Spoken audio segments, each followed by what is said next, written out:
देखो बच्चों, आज हम लोग एक नया चैप्टर स्टार्ट करने जा रहे हैं। उस चैप्टर का नाम है ट्रिग्नोमेट्री। क्या नाम है? ट्रिग्नोमेट्री नाम है। तो आज का नया चैप्टर है मैथ्स का, ट्रिग्नोमेट्री है। अगर आप इसको अच्छे से करोगे तो आपको अच्छे समझ आएगा तो अच्छे मार्क्स आएंगे। तो let's start with the chapter without wasting any time.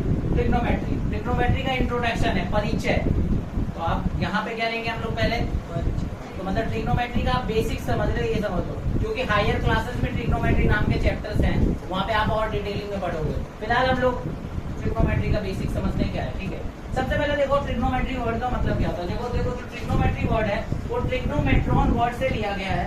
इनका मीनिंग क्या होता है, जहाँ पर ट्राई का मतलब होता है 3, गोनो का मतलब होता है साइड से एंगल्स, और मेट्रॉन का मतलब क्या होता है मेजरमेंट।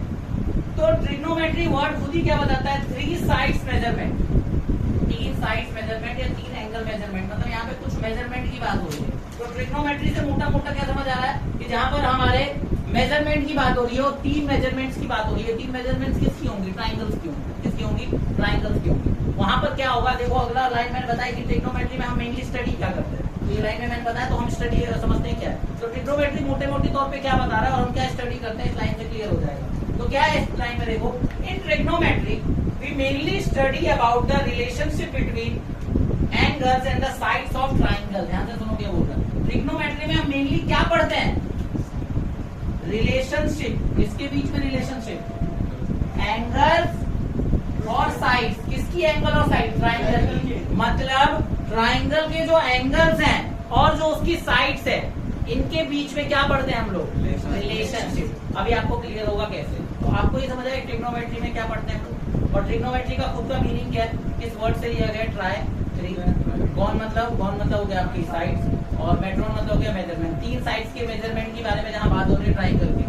और थोड़ा प्लस ऐड क्या कर दिया हमने कि ट्रिग्नोमेट्री में हम और क्या मेनली स्टडी करते हैं, ट्राइंगल की साइड्स और एंगल्स के बीच में जो रिलेशन है, हम उसके बारे में स्टडी करते हैं। कहां पर?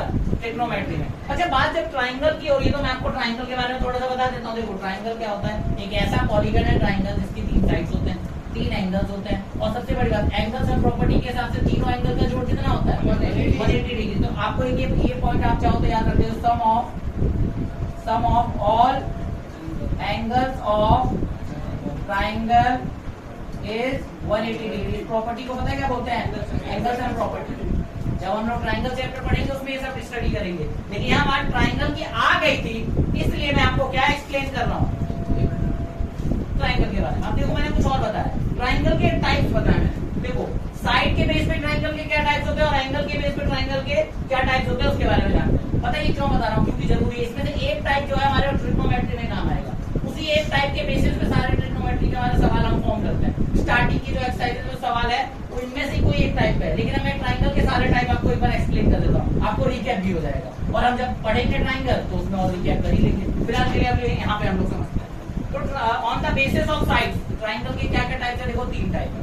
एंगल्स के बेस पे कितने टाइप है? 3 टाइप है। क्या क्या साइड्स के बेस पे कौन कौन से टाइप है? पहला है इक्विलेटरल ट्राइंगल, हिंदी में समबाहु त्रिभुज कहते हैं। दूसरा आइसोसेलेस ट्राइंगल, समद्विबाहु त्रिभुज। और तीसरा है स्केलेन ट्राइंगल, यानी कि विषम बाहु त्रिभुज। ठीक है। एंगल्स के बेस पे देखो acute angle triangle, obtuse angle triangle और राइट एंगल ट्राइंगल। हिंदी में मैंने उसके साथ में लिख दिया। अब सबसे पहले समझो कि साइड के बेसिस पे मैं जब बात करता हूँ साइड की, तो मतलब ट्राइंगल की साइड्स के हिसाब से ये 3 टाइप बना है। और जब मैं एंगल्स की बात कर रहा हूँ तो ट्राइंगल के जो 3 एंगल होते हैं ना, उनके बेसिस पे, उसके आधार पे मैंने कुछ जो हमारे टाइप दिए हुए थे। अब समझते हैं इसका मीनिंग क्या होता है। तो साइड्स के बेस पे मेरा इक्विलेटरल है। मतलब इक्विलेटरल ट्राइंगल वो ट्राइंगल होता है जिसकी तीनों साइड्स आपस में क्या होती हैं?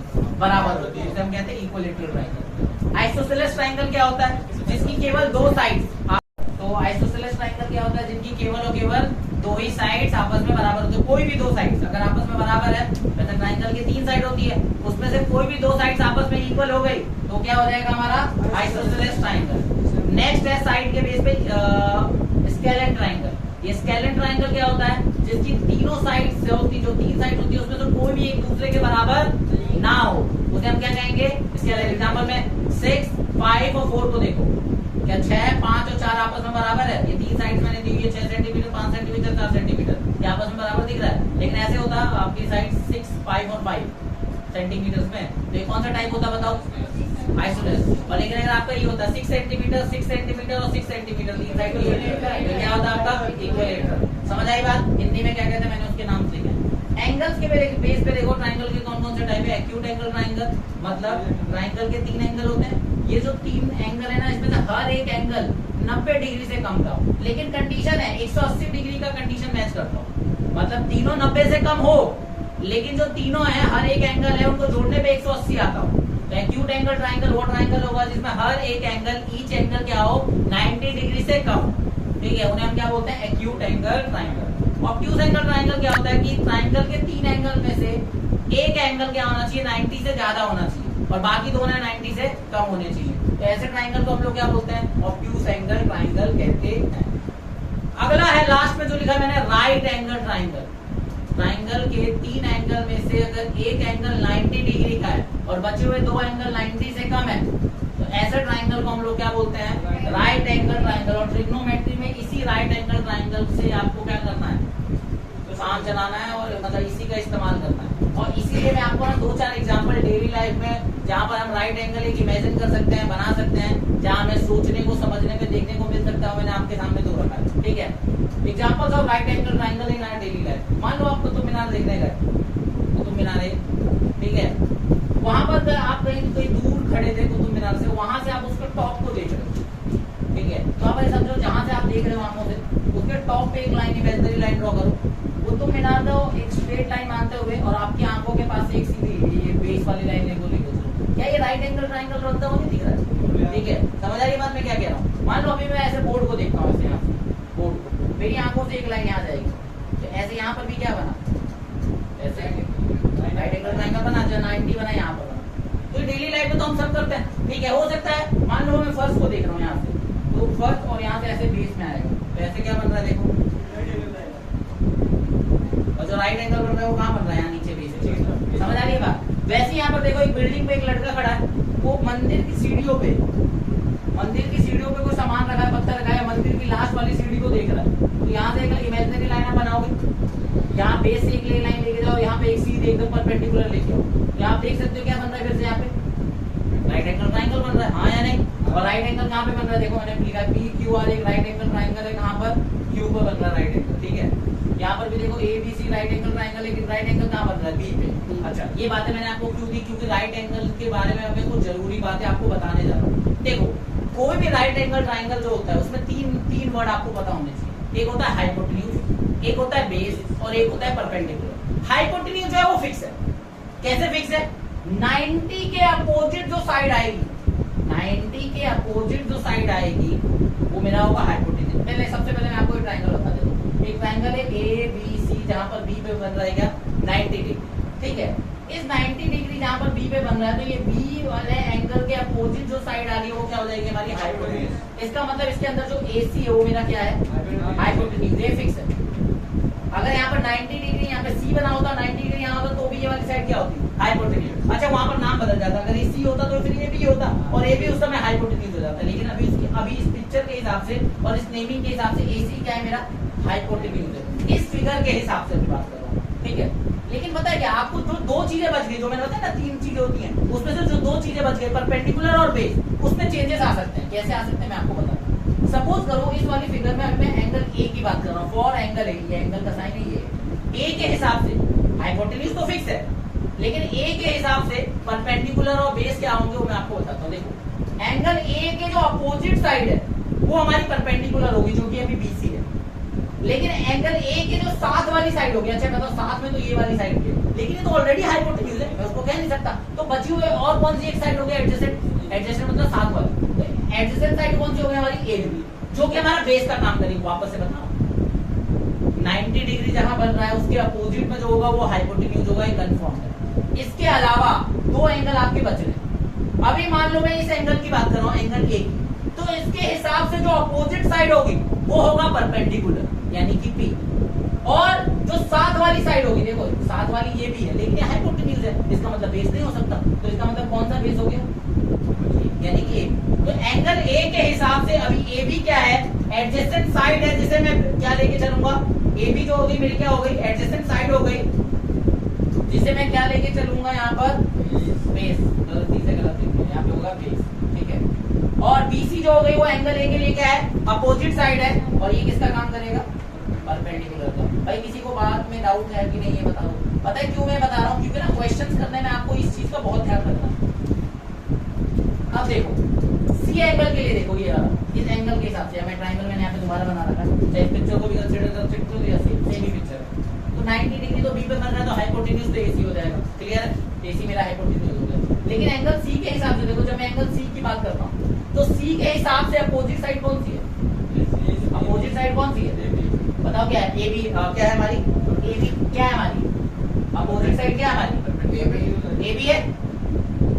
तो AB हमारा क्या होना चाहिए यहाँ पर, ये गलत लिखा है सही लिखा है, अभी आपको क्लियर है कि नहीं क्लियर है, क्लियर है तो उसका मतलब ये क्या हो जाएगा, परपेंडिकुलर। एंगल सी के अकॉर्डिंग कह रहा हूँ, P लिख दे रहा हूँ मैं, ठीक है।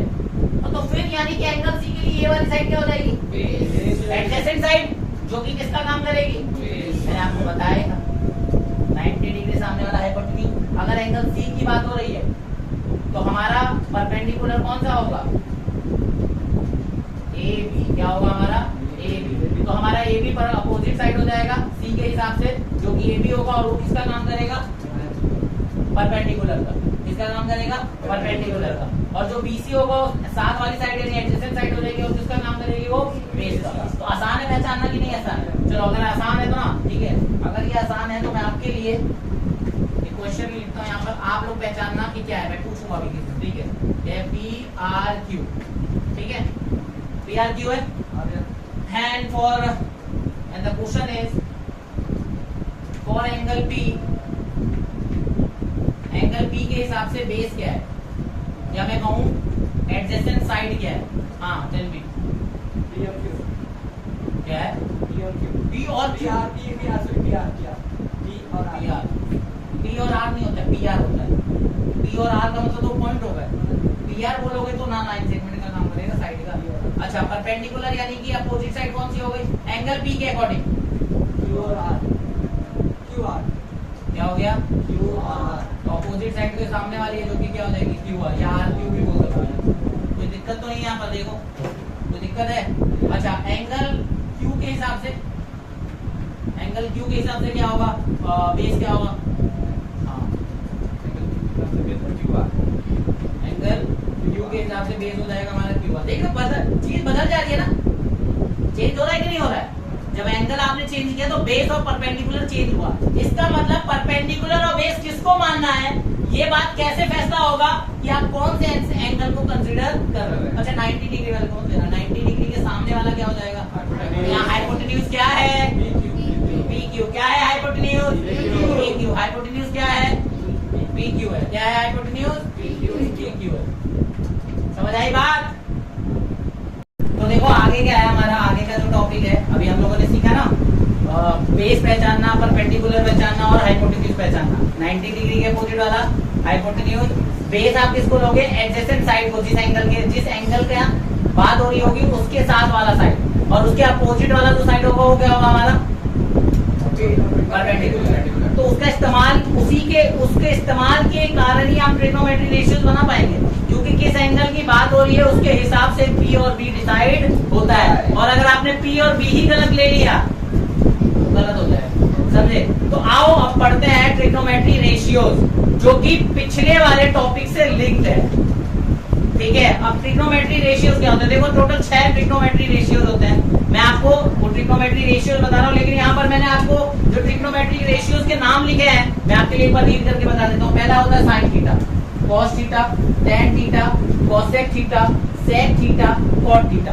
बहुत सारे आपको इक्वल टू में कुछ लिखा होगा, मैं समझाता हूँ क्या है। लेकिन ट्रिग्नोमेट्री रेशियोज क्या हमेशा बोलेंगे, sine theta, cos theta, tan theta, sec theta, cosec theta और कॉट थीटा। ये हमारे 6 ट्रिग्नोमेट्री रेशियोज होते हैं। कहोगे भैया पूरा नाम है क्या, बिल्कुल पूरा नाम नहीं है। जैसे मैं आपको कुछ के पूरे नाम बताता हूँ, जैसे सेक को हम लोग सेकेंड बोलते हैं, ठीक है, टेन को हम लोग टेंजेंट बोलते हैं, ऐसे बाकी सबके भी क्या है, पूरे नाम है, ठीक है। अभी हमने क्या लिख रखे हैं, शॉर्ट में लिख रखे हैं, क्या लिख रखे हैं हमने, शॉर्ट में। जैसे कॉस को कोसाइन बोलते हैं, ठीक है, ये इसका पूरा नाम है, कॉस नहीं कोसाइन, लेकिन इतना बड़ा कौन लिखेगा तो हम शॉर्ट वर्ड यूज करते हैं। कॉस साइन के लिए साइन का साइन हो गया, कॉस हो गया, टेंजेंट की जगह टेन लिखते हैं, सेकंड का सेक लिखते हैं। तो इस तरीके से मैंने आपको डेमो दी है, ठीक है। एनसीईआरटी की बुक खोलना आपको पूरा नाम भी मिल जाएगा, ठीक है।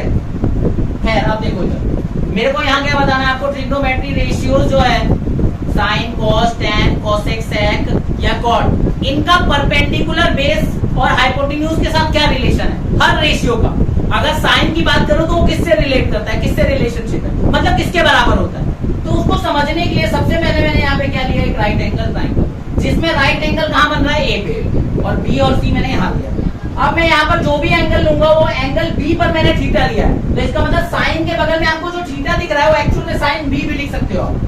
अगर यहाँ बी पर थीटा बन रहा है इसका मतलब ये साइन थीटा ही मेरा क्या है, साइन बी है। कोई दिक्कत, अगर मैं इसको थीटा लेता तो साइन सी हो जाता है, तो यहाँ मैं साइन थीटा लिख रहा हूँ साइन बी लिख रहा हूँ, उससे कोई फर्क नहीं पड़ता।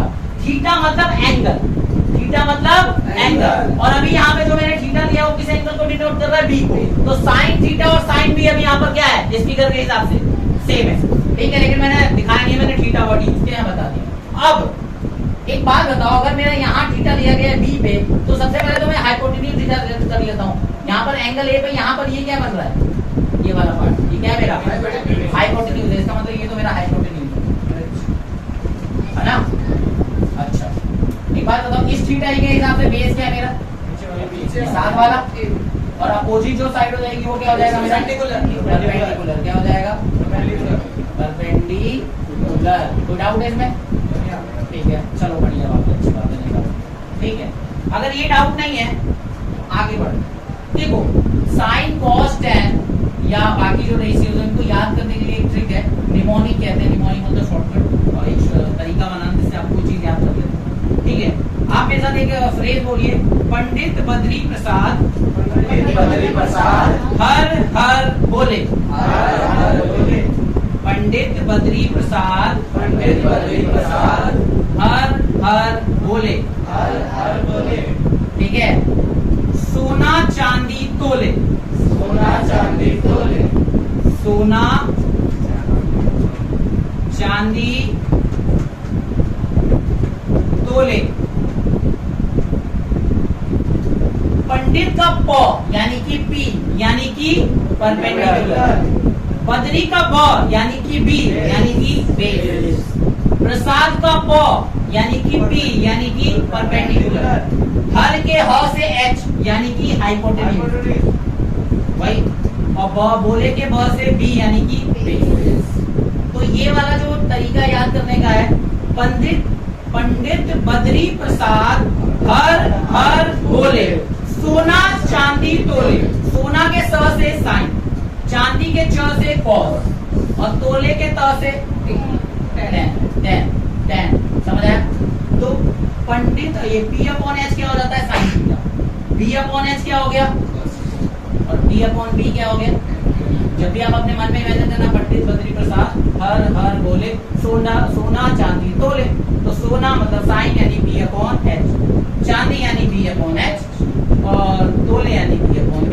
लाइन में लिखना है आपको, सबका पहला वर्ड यूज अपने मन में सोच रहे हैं, आया समझ, तीन याद होगा, sine equal to P upon H, cos equal to P upon H, और tan equal to P upon B। अच्छा अब ज्यादा कुछ नहीं है, पता है साइन का उल्टा क्या होता है, साइन का उल्टा क्या होता है, साइन जो होता है वो किसका उल्टा होता है, कोसेक का, यानी कोसेक किसके बराबर होता है, 1 अपॉन साइन के, मतलब रेसिप्रोकल, साइन का रेसिप्रोकल। सेक जो होता है वो किसका रेसिप्रोकल होता है, किसका उल्टा होता है, कॉस का, और कॉट जो होता है वो किसका रेसिप्रोकल होता है, tan का। अच्छा इसको उल्टा भी लिख सकते हैं, tan जो है वो 1 अपॉन कॉट होता है, कॉस है वो 1 अपॉन सेक होता है, और जो साइन है वो 1 अपॉन कॉसेक होता है। तो कोई फर्क नहीं, मैंने एक ही रिलेशन लिखा, कॉसेक 1 अपॉन साइन है तो sine equal to 1 upon cosec हो सकता है, sec equal to 1 upon cos theta है तो cos theta equal to 1 upon sec theta हो सकता है, cot theta equal to 1 upon tan theta है तो tan theta equal to 1 upon cot theta हो सकता है। तो एक बात बताओ, उल्टा ही तो करना, साइन का क्या था, P अपॉन H, तो कॉसेक का क्या हो जाएगा, H अपॉन B, उल्टा। कॉस थीटा का क्या होता है, B अपॉन H, तो इसका क्या हो जाएगा, H upon B। tan theta का P अपॉन B था तो इसका cot थीटा का क्या हो जाएगा, याद हो गया ना। अच्छा देखो, कहोगे भैया tan theta equal to sin theta upon cos theta लिख चुके हो, क्यों लिखे हो बता देता हूं। देखो sin थीटा का क्या होता है, sin थीटा का क्या होता है, P अपॉन H, आया नहीं, और cos थीटा का क्या होता है, H अपॉन cos थीटा का P अपॉन H। अच्छा P अपॉन H जो है वो डिवाइड हो रहा है B अपॉन H से, हाँ यही हो रहा है ना। अच्छा इसको सॉल्व करें तो क्या आने वाला है, आ गया ना। तो जो रिलेशन है tan theta equal to sin upon cos, कुछ गलत तो नहीं है। P अपॉन B तो आया, sin theta upon cos theta दिया तो cos theta upon sin theta करो तो भी क्या आएगा हमारा B अपॉन B आ जाएगा। तो इसका मतलब ये रिलेशन आपको याद रहेगा। तो याद हो गया ना, पहले इतनी याद कर दो, उसका रेसिप्रोकल कर दो, और sin अपॉन cos हमारा tan होता है और cos उसका जाहिर सी बात है, देखो tan का उल्टा cot होता है तो इसको उल्टा कर दो cos अपॉन sin, तो थोड़ा सा टाइम तो आ जाएगा। ठीक है, ये रिलेशन समझ आ गया, ये हटा दो। साफ सुथरा आप नोट कर सकते हो, आपको याद करने के काम है। ठीक है, पंडित बद्री प्रसाद हर हर बोले, सोना चांदी डोले। ठीक है, याद कर सकते हो, फिर बढ़िया सा। अब यहाँ पे आपके सामने ना 2 क्वेश्चन है, इसी से रिलेटेड है, अभी तक जितना हमने पढ़ा उससे रिलेटेड करते हैं। तो देखो यहाँ पर क्या बोला है, tan A जो है, tan A मतलब कोई एंगल है A, वहां पर उसके हिसाब से 4/3 दिया हुआ है tan थीटा, और थीटा हमारा A लिया गया है। थीटा हमारा क्या लिया गया है, जैसे यहाँ B लिया गया तो ऐसे यहाँ पे क्या लिया गया है। अच्छा, इससे थोड़ा सा पॉज दे रहा हूँ, यहाँ पर आते हैं। एक बात बताओ, अगर मैं यहाँ पर लिखना चाहता sin B, sin थीटा या sin B लिखना चाहता तो P अपॉन H हो रहा है, तो नंबरिंग के हिसाब से क्या होगा, मतलब नेमिंग के हिसाब से P क्या हो जाएगा मेरा AC अपॉन में क्या था BC, AC upon BC, P upon H इस एंगल के हिसाब से क्या है AC अपॉन क्या है BC। लेकिन अगर इस एंगल के हिसाब से लिखना हो तो तब क्या होता हो AB अपॉन में BC। आ रही बात समझ के नहीं, क्योंकि ये एंगल लेते तो परपेंडिकुलर ही हो जाता है AB, और हाइपोटेन्यूज तो मेरा अभी भी वही रहता। तो ये आप पता है क्यों बता रही है ये वाले क्वेश्चन। ठीक है, चलो। तो tan A मेरे को दिया हुआ है 4/3, थीटा मतलब मेरा एंगल A मतलब A है। Find other trigonometry ratio. tan आपको दिया हुआ है, बचे हुए कौन कौन से हो गए, sin, cos, cot, sec और cosec, ये निकालो। ठीक है, सबसे पहले मैं इससे डेटा निकालता हूँ। क्या देखो, tan A इक्वल टू 4/3 है, ध्यान से सुनना। तो tan होता क्या है, P अपॉन B होता है। इसका मतलब ये जो ऊपर दिया है मेरा P है, और जो नीचे दिया है मेरा B है। तो मतलब मुझे P पता चला और B पता चला, P और B पता है, H मतलब मुझे पता नहीं है। तो अगर मैं आपका एक डायग्राम भी बनाऊं तो इसका मतलब A कहीं यहाँ पर है और B पे तो कुछ दिया नहीं है इन्होंने, तो B और C में कुछ भी रैंडम ले ले रहा हूँ। ठीक है, फिगर बना के, वैसे फिगर की नीड नहीं है, कोई नीड नहीं है यहाँ पर। ठीक है, यानी कि मुझे पता क्या क्या है इसके हिसाब से। देखो, ये 4 पता है मेरे को और ये 3 पता है, मुझे ये नहीं मानना है ना। पाइथागोरस थ्योरम लगाओ तो कैसे निकलेगा, पाइथागोरस थ्योरम क्या होता है, x² equal to p² plus में b²। पाइथागोरस थ्योरम जानते हो ना, पाइथागोरस थ्योरम क्या होता है, देखो राइट एंगल ट्रायंगल में एक थ्योरम लगती है पाइथागोरस थ्योरम, उसके हिसाब से हाइपोटेन्यूज का स्क्वायर जो होता है वो बराबर होता है परपेंडिकुलर का स्क्वायर प्लस बेस का स्क्वायर। तो h² को यहाँ लिखा है, h पता नहीं है, p हमें पता है लेकिन 4, और b हमारा क्या है 3। सही है, 4 का स्क्वायर क्या होता है 16, 3 का स्क्वायर क्या होता है 9, और h स्क्वायर हो गया 16 और 9 क्या होता है 25, h का स्क्वायर। ये स्क्वायर है तो इधर आके क्या हो जाएगा स्क्वायर रूट, h आ गया हमारा क्या 5 यूनिट, ये 5 यूनिट आ गया। h हमें पता चल गया कि हमारे 5 यूनिट्स है। ठीक है, अब हमें बाकी रेशियोज निकालना था, तो कोई टेंशन वाली बात नहीं है। अच्छा, इधर देखो साइन से चालू करते हैं। साइन A क्या हो जाएगा हमारा, बताओ P अपॉन H, यानी कि क्या हो जाएगा, P कितना है 4, H कितना आया 5, cos क्या हो जाएगा P अपॉन H, तो P कितना आया मेरा 3 है और H मेरा 5। अच्छा, cos sin cos tan, cot P upon B, P upon B, B upon P, तो B क्या है मेरा 3 और B क्या है मेरा 4। अच्छा, इसके अलावा क्या था cosec, cosec A कितना हो जाएगा, cosec क्या होता है sin का उल्टा होता है, H अपॉन P, H मेरा 5 है और P क्या है मेरा 4। इसके अलावा क्या है हमारा sec A, sec A क्या हो जाएगा मेरा, sec A किसका cos का उल्टा होता है, यानी कि H अपॉन P, यानी कि H कितना है मेरा 5, P कितना है 3, कितना है 3 है, और क्या रह गया 1 2 3 4 5 हो गया, 10 ऑलरेडी दिया हुआ था। क्लियर, नेक्स्ट क्वेश्चन करें, नेक्स्ट क्वेश्चन करें।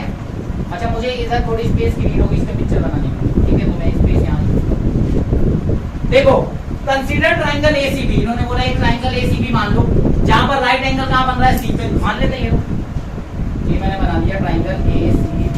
C पे क्या बनाना 90 डिग्री, A और B आप कुछ भी ले सकते हो। ठीक है, तो दिक्कत सही बनाया ना मैंने, तो क्वेश्चन में बोला जहां पर AB जो है वो 29 यूनिट है, मैंने नहीं बोला, क्वेश्चन में बोला AB 29 है, मतलब ये हाइपोटेन्यूज दिया हुआ। सही है, आगे BC जो है वो 21 यूनिट है, मतलब ये बेस आपका, मतलब सॉरी अब वो डिपेंड करता है किसके हिसाब से, बेस में बोल नहीं सकता डायरेक्टली, एंगल की बात होगी उसके अकॉर्डिंग। कह रहा है कि वैल्यू निकालो आप किसकी, और एक चीज मिस कर दे, ए बी सी को थीटा बोला इन्होंने, ए बी सी मतलब इसको थीटा बोला है, मतलब इसके हिसाब से बात होगी एंगल बी के हिसाब से। उन्होंने ए बी सी को थीटा बोल दिया, बी ना कह दिया, अब उन्होंने बी में थीटा बना रखा है, अब उन्होंने बाकी सब थीटा थीटा ही लिया है, यानी कि बी लिया है। बात समझ रहे हो? ठीक है। अब क्या बोला है आपको ना, ये वैल्यू निकालनी है, cos स्क्वायर थीटा मतलब cos थीटा का जो आएगा उसका स्क्वायर करो, प्लस sin थीटा जो आएगा उसका स्क्वायर करो, फिर क्या करो उन्हें जोड़ो। तो भाई ऐसा करने के लिए आप देख सकते हो, मुझे हाइपोटेन्यूज की जानकारी है, मुझे इसके हिसाब से बेस की जानकारी है, मुझे क्या नहीं पता है, परपेंडिकुलर नहीं पता है ना। तो एक काम करते हैं, सबसे पहले क्या लगाते हैं, पाइथागोरस थ्योरम लगाते हैं। पाइथागोरस थ्योरम लगाने के बाद ही हम क्या कर पाएंगे, इसको सॉल्व कर पाएंगे। तो एक काम करते हैं, पाइथागोरस थ्योरम लगाते हैं, लेकिन करें कहां पे, यहां कर दूं पाइथागोरस थ्योरम। चलो देखो, पाइथागोरस थ्योरम लगाओगे तो h स्क्वायर इक्वल टू क्या हो जाएगा, h square equal to b square plus b square, यही होता है। अब अगर क्वेश्चन के हिसाब से देखो तो h स्क्वायर हमें पता नहीं है। अच्छा, क्वेश्चन के हिसाब से, नेमिंग के हिसाब से h क्या है मेरा, ab का स्क्वायर इक्वल टू में p क्या है मेरा, ac का स्क्वायर और प्लस बेस क्या है मेरा, bc का स्क्वायर। ठीक है, सही है। अच्छा ये सही है, तो a भी हमारा पता नहीं है, तो ऐसे ही रह देते हैं। ac कितना दिया मेरे को, पता है, 29। अच्छा ab भी नो, ओ सॉरी 29 स्क्वायर, ac भी नो और नॉट नो, ac स्क्वायर ध्यान देते हैं। और bc कितना हमारा 21। सॉल्व करते हैं, 29 का स्क्वायर क्या होता है, कैलकुलेटर फटाफट 841, very good. AC square and what is the square of 21, tell me फटाफट। 441, वेरी गुड। यस बिल्कुल, प्लस का साइन लगेगा। अब AC स्क्वायर को यहीं छोड़ेंगे तो 841 माइनस 441 हो जाएगा, जो कि माइनस करके कितना आता है 400। और आप लोग जानते ही हो कि 400 AC स्क्वायर के बराबर, इसका मतलब AC का स्क्वायर इधर ए स्क्वायर रूट करेंगे तो AC कितना आ जाएगा, AC 20 आ जाएगा। मैं यहाँ डायरेक्टली लिख दे रहा हूँ 20 यूनिट्स, कितना आ जाएगा 20 यूनिट्स। ठीक है, अब मुझे पता चल चुका है परपेंडिकुलर। अब मुझे वेट क्या करना है, देखो यहाँ पर क्या दिया हुआ है, ये पार्ट निकालना था ना, देखो ध्यान, ये पार्ट यहाँ सॉल्व करो। cos स्क्वायर थीटा था। अच्छा cos होता क्या है, cos क्या होता है बताओ, b अपॉन h होता है, इसका स्क्वायर प्लस यही था ना cos थीटा का स्क्वायर, तो ये cos हो गया, उसका स्क्वायर प्लस sin क्या होता है p अपॉन h, इसका स्क्वायर कर देंगे, हाँ या नहीं। अच्छा आपको p h और b तो पता ही है, b आपका पता है आपको क्या है, bc है, और p आपका ac है, और h जो है आपका वो ab है। तो मैं डायरेक्टली पुट करूं यहाँ पर, b क्या है बोलो,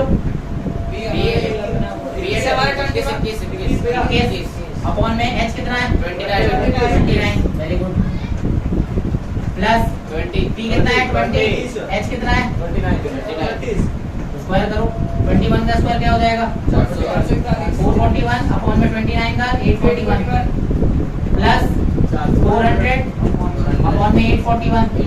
ठीक है, अब इसको सॉल्व करोगे तो क्या आ जाएगा 841 1 आ जाएगा भैया, 441 प्लस 400 याद है। ये डायरेक्टली देखो नीचे बेस नीचे इसे भी एलसीएम लेने की नीचे तो 1 आएगा और ऊपर में भी 841 आएगा, 1 आ जाएगा, 1 आ गया, आया समझ। अब इसमें तो आपको ज्यादा मेहनत करने की नीति नहीं पड़ेगी क्योंकि आप सब कुछ सॉल्व करके ही बैठे हो। cos की वैल्यू बता दो क्या होता है, होता क्या b अपॉन h होता है, इसका स्क्वायर माइनस sin यानी कि b अपॉन h का square.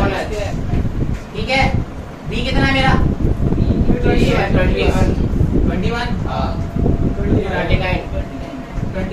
Square minus 20 upon 29 square, 21 का स्क्वायर क्या होगा 441 अपॉन 841 माइनस 400 अपॉन 841 जो होगा उसके 441 माइनस 400, तो 41 upon 841 is the answer. Understood, you can take the screenshot. तो यहाँ पर दो क्वेश्चन हो रहे हैं, वही करते हैं। ठीक है, let's read the question and solve it. Question में क्या बोला है ना, राइट ट्रायंगल एबीसी, एक राइट ट्रायंगल एबीसी है, राइट एंगल बन जाना पे मेंशन है देखो बी पर, यानी बी पे 90 बनेगा। ABC एक ट्रायंगल है जिसमें बी पे क्या बन रहा है 90 डिग्री, तो मैंने पिक्चर बना दिया। If tan A equal to 1 है, क्या बोला है? tan A क्या दिया हुआ है? 1। tan A अगर 1 है मतलब किस एंगल के हिसाब से बोला है? इस एंगल के हिसाब। tan A 1 है यानी कि इसके हिसाब से आप खुद सोचो P क्या हो जाएगा मेरा 1 और B भी क्या हो जाएगा 1। कैसे पता चला? इसके नीचे कुछ नहीं है तो 1 है। आई बात समझ? तो मुझे पता चला P मेरा है 1 यूनिट है और B मेरा क्या है एक तरीके से 1 यूनिट है, ठीक है। अब इसके हिसाब से P क्या है मेरा ये और B क्या है मेरा ये और S तो ये वाला होगा, सही है। P मेरा हो गया यहाँ पर BC है ना, B हो गया, बेस हमारा क्या हो गया AB और H हाइपोटेन्यूज क्या हो गया AC, ठीक है। ये क्लियर है ना? तो यहाँ से इतनी जानकारी मिली। कह रहा है क्या? आप ये वेरीफाई करिए कि 2 multiply sign A multiply cos A जो होता है वो 1 के बराबर होता है। इसको वेरीफाई करने के लिए आपके पास एक चीज की कमी, बताओ क्या?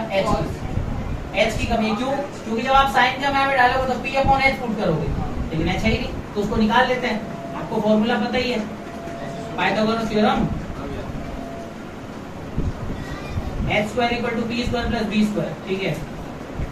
तो 1 का स्क्वायर क्या हो जाएगा 1, b का क्या हो जाएगा 1 क्योंकि दोनों 1 1 थे। ये क्या हो जाएगा 1 + 1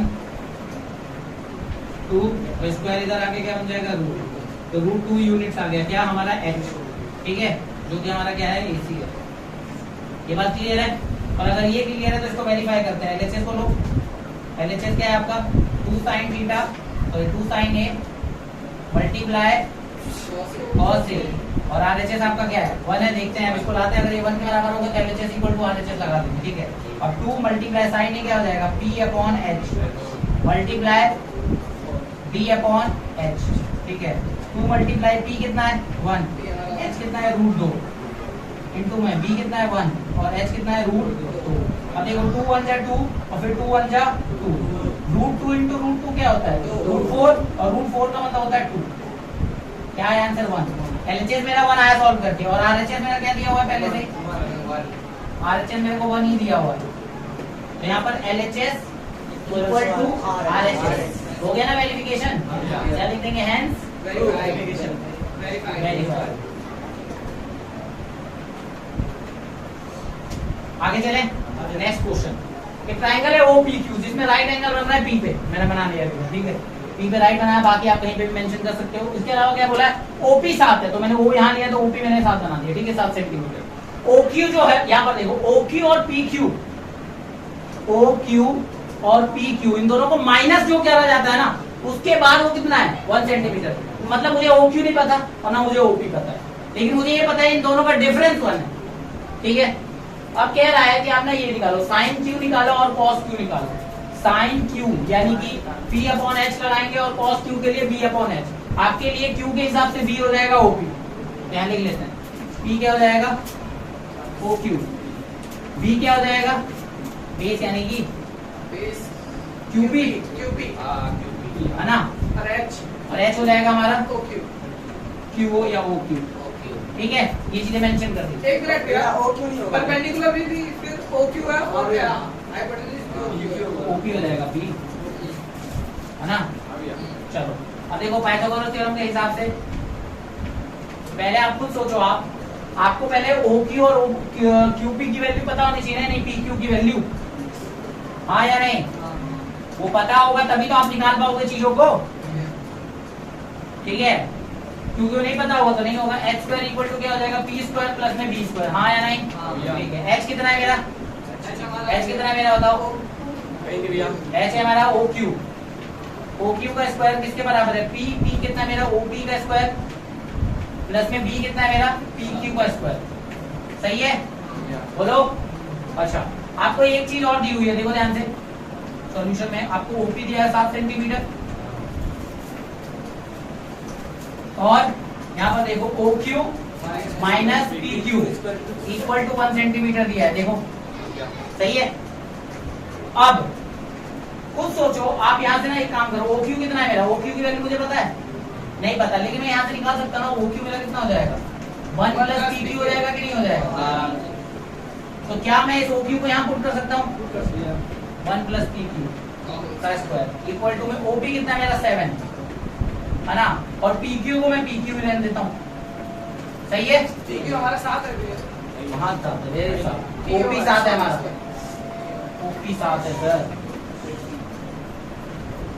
अब आप यहाँ ध्यान से देखो, a प्लस बी का होल स्क्वायर लग रहा है, आइडेंटिटी बताओगी, a प्लस बी का whole square, a square plus b square plus a square यानी कि 1 का स्क्वायर, b स्क्वायर यानी कि pq का स्क्वायर, और 2ab का मतलब 2 multiply 1 multiply pq equal to में 7 का स्क्वायर क्या हो जाएगा 49 प्लस pq का स्क्वायर क्या हो जाएगा pq का स्क्वायर। ठीक है, अब देखो 1 का स्क्वायर 1, pq का स्क्वायर pq स्क्वायर रहेगा, और ये क्या हो जाएगा 2pq, 2 1 जा 2, 2 into pq 2pq equal to में हो जाएगा 49 प्लस में pq का स्क्वायर। अच्छा आप खुद देखो, कट इधर pq स्क्वायर है इक्वल टू के उस साइड और इस साइड है, तो क्या ये कट जाएगा, है ना। अब क्या बच गया यहाँ पे 1 प्लस 2pq इक्वल टू 49, ठीक है, 2pq को यहीं छोड़ देते हैं, तो 49 माइनस क्या हो जाएगा ये 1 यानी कि 48, ये हो गया 2pq, pq के साथ 2 मल्टीप्लाई होगा, इधर आके क्या हो जाएगा डिवाइड, तो 48 को 2 से डिवाइड करो 24 हो जाएगा, यानी pq की वैल्यू कितनी आ गई 24 सेंटीमीटर। ठीक है, pq तो पता चल गया। ठीक है, अब क्या निकालना है हमें OQ, तो OQ का इक्वेशन बनाई था, देख लो ऊपर, OQ किसके वाला था 1 प्लस PQ, तो OQ आ जाएगा हमारा 25 डायरेक्ट लिख दूं,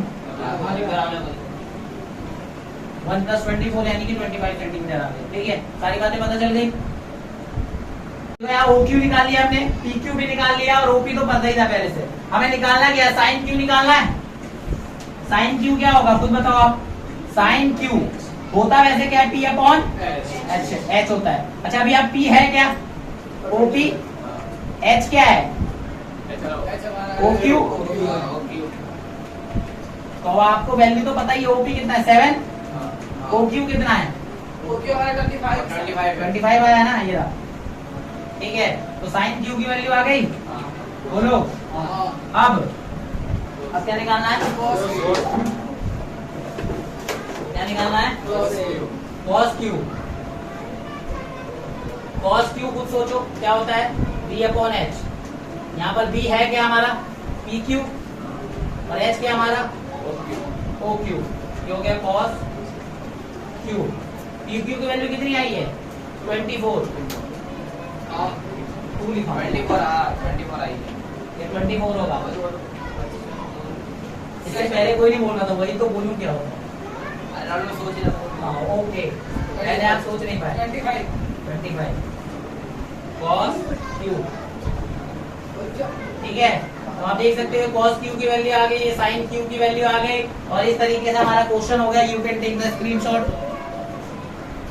ले लिया स्क्रीनशॉट ले लिया होगा। तो इसी के साथ आपको मैंने इतने कंटेंट करा दिए कि आप एनसीईआरटी कक्षा 10वीं क्लास 10 की एक्सरसाइज नंबर पहली कर सकते हो। अब न्यू बुक के अकॉर्डिंग पता नहीं कौन सा चैप्टर नंबर है, लेकिन पहले 8 चैप्टर हुआ करता था। तो पुरानी बुक के अकॉर्डिंग, पुरानी एनसीईआरटी के अकॉर्डिंग 8.1, नई में देख लेना, आप चेक कर लेना खुद ही। ठीक है, होमवर्क में यही है, पहली एक्सरसाइज इंट्रोडक्शन टू ट्रिग्नोमेट्री का करना है।